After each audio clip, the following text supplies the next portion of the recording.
Sir जब कहते हैं ना कि बेस्ट रिकवरी या बेस्ट इलाज तब हो सकता है जब सारी फैमिली इकट्ठी हो, ठीक है, और पूरी फैमिली एक टीम की तरह वर्क करे। एटलीस्ट जो घर में जन रहते हैं, फादर मदर वाइफ बच्चे जो घर में रहते हैं, ठीक है। स्टेप बाय स्टेप मैं आपका आंसर करती हूँ। तो जब WHO कहता है कि ये बायो साइको सोशल डिजीज़ है, हम सब यहाँ पे एक ही कारण से आते हैं। किस कारण से? नहीं, किस कारण से आते हैं? बेसिकली नशा छुड़ाने, इसीलिए हम यहाँ पे आते हैं, ठीक है। बट यहाँ पे बैठ के हमें रियलाइज़ होता है, बल्कि हम सबको पता होता है कि ये सिर्फ नशे की बीमारी नहीं है। इसमें हमारा शरीर, हमारे थॉट्स, हमारे बिहेवियर्स, हमारे एक्शंस, हमारी पर्सनालिटी और हमारी सारी और सोशियो एस्पेक्ट कि ये बीमारी रिश्ते भी ख़त्म कर देती है। ये बीमारी घर में अशांति फैला देती है। ये बीमारी बहुत कुछ डैमेज करती है और हमें लगता है कि ये सब हो रहा है नशे की वजह से। हर चीज़ का कल्प्रिट नशा है, मगर ऐसा नहीं है। इसमें बहुत सारे एस्पेक्ट्स रिलेटेड है, इसमें जुड़े हुए हैं। एक होता है बीमारी आने से पहले हमारी पर्सनालिटी, हमारे जीन्स, हमारा जेनेटिक डिस्पोजिशन, हमारा इन्वायरमेंट, हमारी पर्सनालिटी, ठीक है। ये नहीं कि नशा आकर ही सब कुछ करता है। नशे से पहले भी हमारे पर्सनालिटी के ट्रेट्स होते हैं, हमारे अंदर कुछ ऐसी बातें होती है, ठीक है। उसके बाद जब नशा आता है तो नशा भी कैरेक्टर फ्लॉज लेके आता है।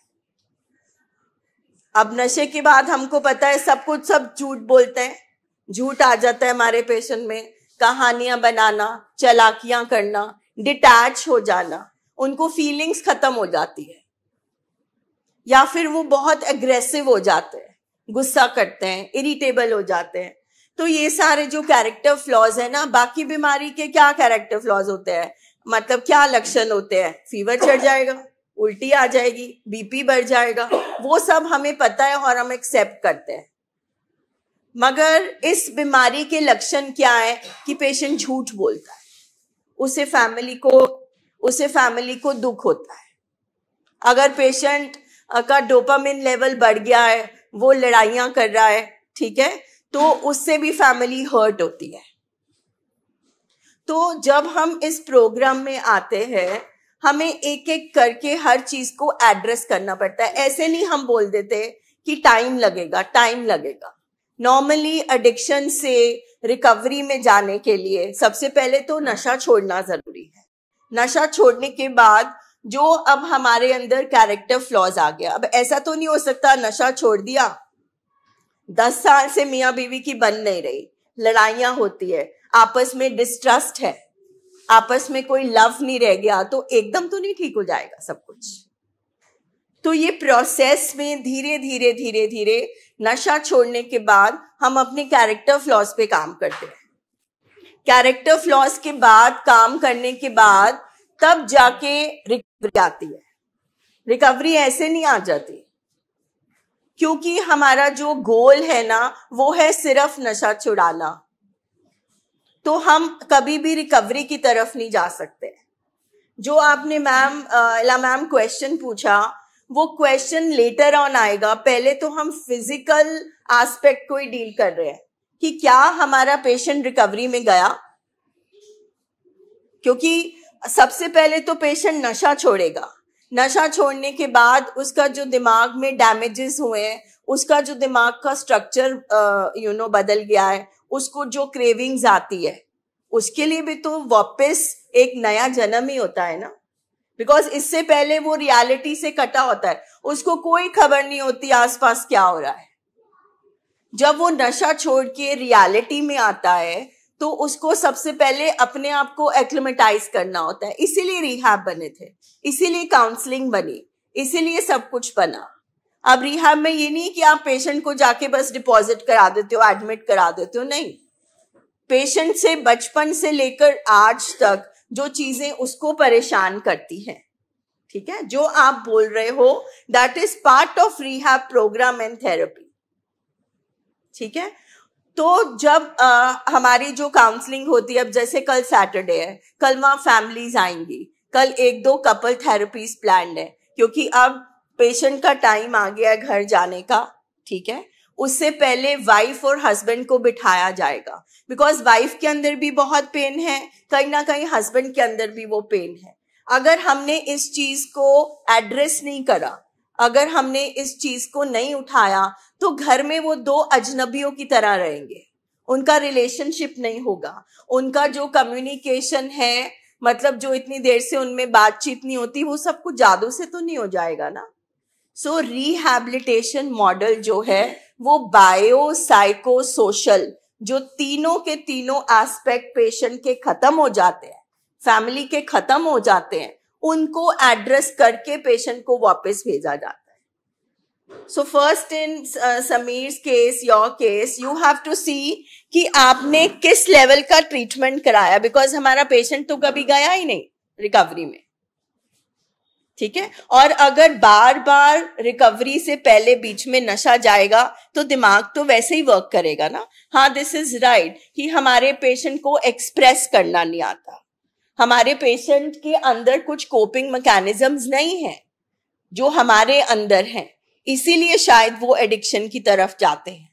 हमारे पेशेंट को शायद बातें ज्यादा चुभ जाती हैं, बट इसका मतलब ये नहीं कि पूरी उम्र ये कारण बनेगा, जस्टिफिकेशन बनेगा कि आप रिलैप्स हो जाओ।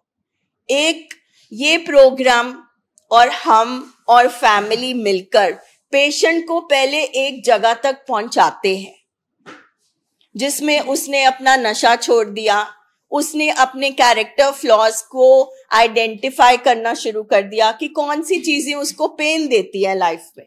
रिश्ते पेन देते हैं, काम नहीं करना आता, पेन मैनेज नहीं करना आता, स्ट्रेस मैनेज नहीं करना आता, ये सारी चीजों को एड्रेस करते हैं। फिर एक टाइम होता है पेशेंट अपने आप भी चलता है, बिकॉज यू आर राइट कि हम कांस्टेंट है, जिंदगी वेरिएबल है, हम हर किसी को नहीं बदल सकते, हम किसी को नहीं बदल सकते। एक अल्टीमेटली प्रोग्राम कहता है self talk and inner work, हमने अपने ऊपर ही काम करना है, हमको ही अपने ऊपर काम करके एक्सेप्ट करना है सिचुएशंस को। सो जो आपने क्वेश्चन पूछा है वो एक डिफरेंट स्टेज पे जाके एड्रेस होता है। अब अगर नशा ही नहीं छोड़ा, ठीक है, सबसे पहले तो एब्स्टिनेंस ही नहीं है, तो जैसे जैसे नशा अंदर जाता रहेगा डिजीज भी तो प्रोग्रेस करता रहेगा। एक पेशेंट को एड्रेस कैसे करना है, ठीक है, सिर्फ पेशेंट नहीं, हम फैमिलीज भी बातें करना भूल जाते हैं, हमारे बात करने के तरीके भी गलत हो जाते हैं, नेगेटिव हो जाते हैं, हम भी रिएक्ट करते हैं, हम भी पैनिक में चले जाते हैं, हम भी बहुत बार पेरेंट्स कहते हैं, अभी जैसे कुछ दिन पहले एक मदर ने शेयर किया कि मैं चाहती थी ये ट्रेन के नीचे आके मर जाए, या फिर कोई पेरेंट कह दे कि ये पैदा ही क्यों हुआ, ठीक है।